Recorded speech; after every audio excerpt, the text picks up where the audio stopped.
So this year or last year, I just got started involved in PHCC. So I've been judging at Skills Nationals for years, and PHCC has a similar program over here. So I work on the HVAC side, and I'm helping judging and get more involved in what looks like maybe some committee partnership and stuff like that. It just goes to show you what kind of opportunity you have. If you have good work ethic, you show up early, you stay late, and you really treat it like it's your own. Like anything else, the sky is the limit. I tell young kids, you're never working for the man. You're always working for yourself. Absolutely. It definitely has to start early in high school. There's no doubt about that, because you don't know what you want to be. Not everybody does at 18. I know I didn't. If you get those tools in the hand and start making them feel comfortable with that, and then they start to get friendships build up in that business or that trade or whatever, that keeps people, they get comfortable. You don't know what you don't know. And once you start taking that fear factor out of it, I think then it kind of accelerates what their thoughts are.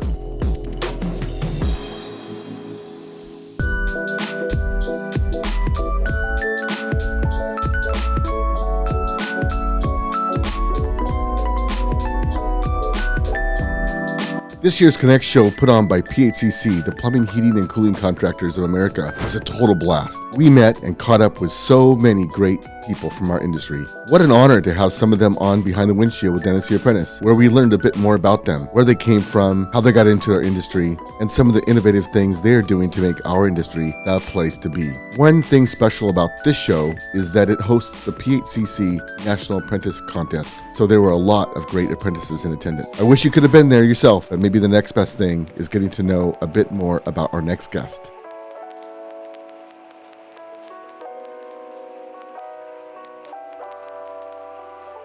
Don, welcome to Behind the Windshield with Dennis the Apprentice. Hey, thanks, Dennis. We're at the PHCC Connect We are. trade show. Yes. And what is your role?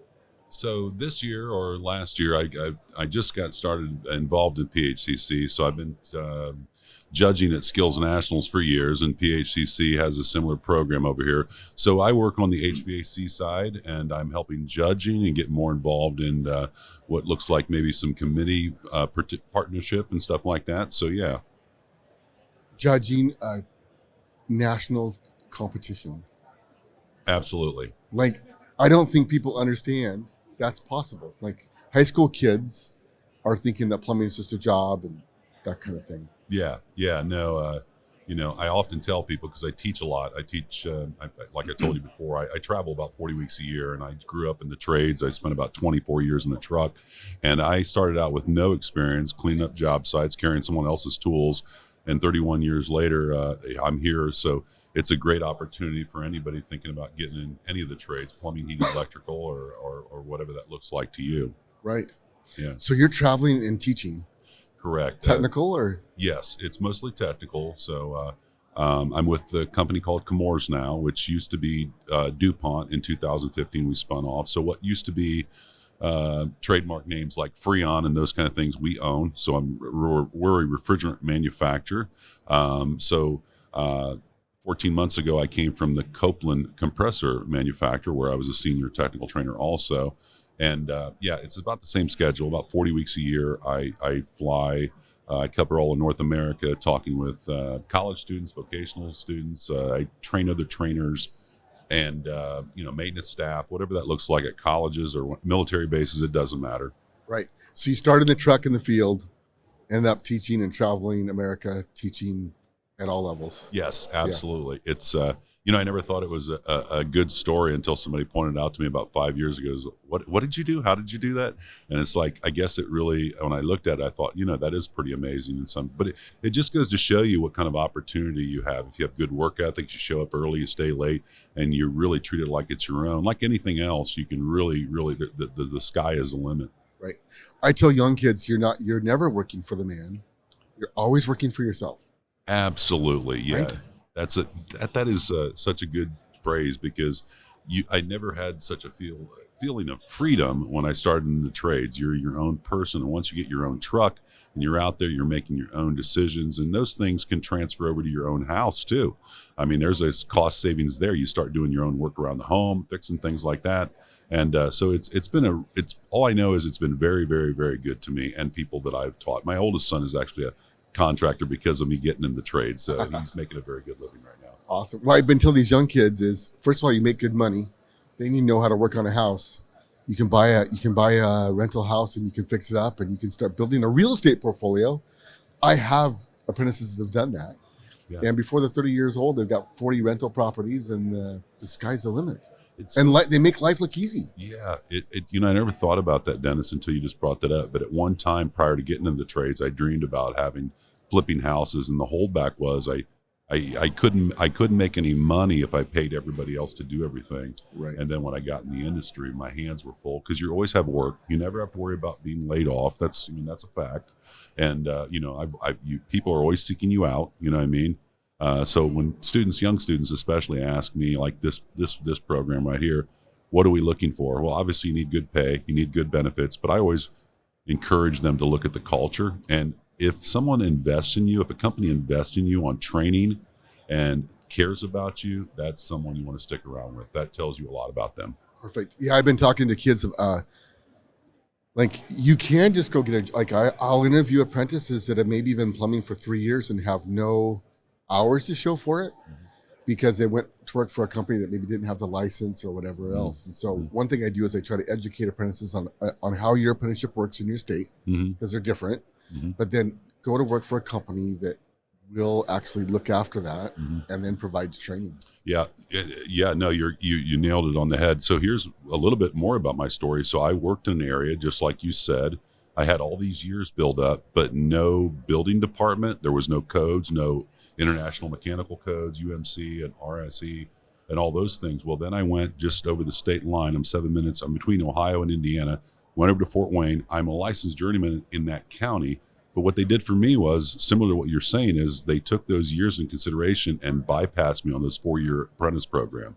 And I was able to take the journeyman test immediately. They gave me credit for that experience. You're fortunate. And all I had to do was just basically give my resume of where I worked at and stuff like that, and they justified it. So up in Washington, it's not always that easy. Oh wow! So we'll have guys come from other states, and they got to start over with their apprenticeship.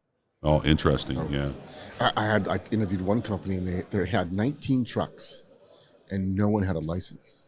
Oh wow! So they've changed laws to try to shut that down, but these guys actually don't have any licenses. So I really try to help apprentices understand how important that is. Oh yeah, and I don't want to beat anyone up because of my travels and being in so many cities and states all the time, including Washington.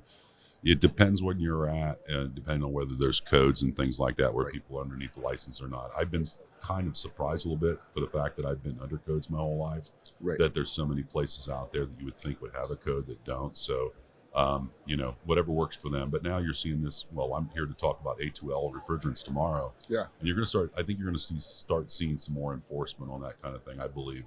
I strongly feel that. Right. How do you have any ideas on how to get young people in the trades from your perspective? You're traveling around teaching. Yeah. So I'm a dreamer, but I've always thought, because so many people have kicked this idea around for years, and I've always been interested in how do you get in the trades. And I think about my career. I was a laid off steel worker, and they shipped our jobs overseas 31 years ago. And I answered a little ad when jobs weren't that great, $8 an hour. I had 3 kids and a house payment. I thought, man, I got to make a living like that. So I put myself through school at night and worked during the day. But the reason I'm telling you all that is when I went into it day one, I was really kind of scared of what I was getting into because it was unfamiliar. Working outside, it's going to be hot, it's going to be cold. Once I got my hands on the tools and things like that for about a month or so, I started to feel more comfortable, like, hey, I could do this. I never visualized. So I guess what I'm saying is it definitely has to start early in high school. There's no doubt about that, because you don't know what you want to be. Not everybody does at 18. No. I know I didn't. You know what I mean? So if you get those tools in the hand and start making them feel comfortable with that, and then they start to get friendships build up in that business or that trade or whatever, that keeps people, they get comfortable. You don't know what you don't know. And once you start taking that fear factor out of it, I think then it kind of accelerates what their thoughts are. Right. Don, the other thing that I see is that you hear all these people talking about follow your passion. Who knew we would be doing what we're doing? Are you kidding me? Yeah.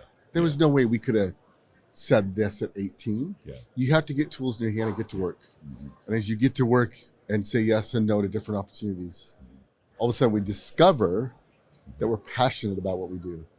Yeah. Isn't that true? Oh, absolutely. No, it's funny because it's such a hard combination to pick. I know there's a lot of programs out there, schools going into high schools, OEMs, equipment manufacturers, STEM and those kind of things. But I truly feel I don't have all the answers, but getting those tools around them, familiarize, take that fear out of it, whether it's young men or young women, get those tools out there early and expose them to it. And, and then it makes them feel more comfortable, because that's really what it's about. Once you start doing some of that stuff daily or weekly or whatever that looks like, it's like, you know what, I could do this, and you get more comfortable about what you're doing. Yeah. Awesome.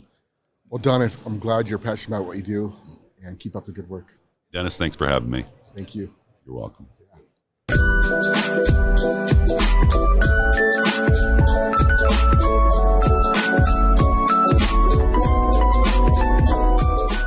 So that's a wrap. I hope you're inspired to make it to a trade show near you, or even put the 2024 PHCC Connect show in Birmingham, Alabama, October 7 through 10 on your calendar.